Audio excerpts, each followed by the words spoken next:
Greetings and welcome back to PinballHelp. Mike here. I'm continuing to work on this flipper assembly for a Gottlieb System 80 game called Raven.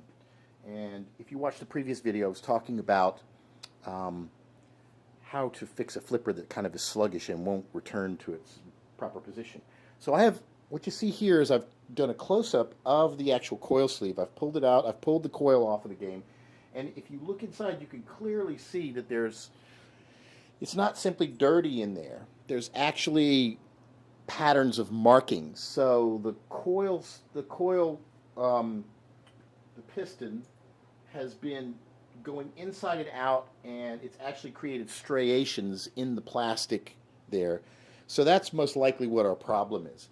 That coil sleeve has actually got marks in it now, and it's kind of notched.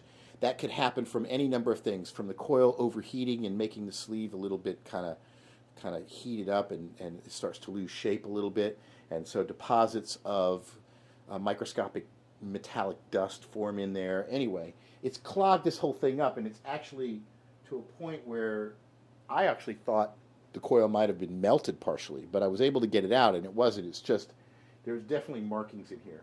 So I'm going to clean that out, replace that coil sleeve, and I think that's going to fix our problem. So sometimes when everything looks clean in the inside of these coil sleeves, they're not. So there's an example of where I'll get in there and I'll clean that all out, get that out and remove it, replace that coil sleeve, and I think we'll have the thing working. So stay tuned for more. Thanks for watching.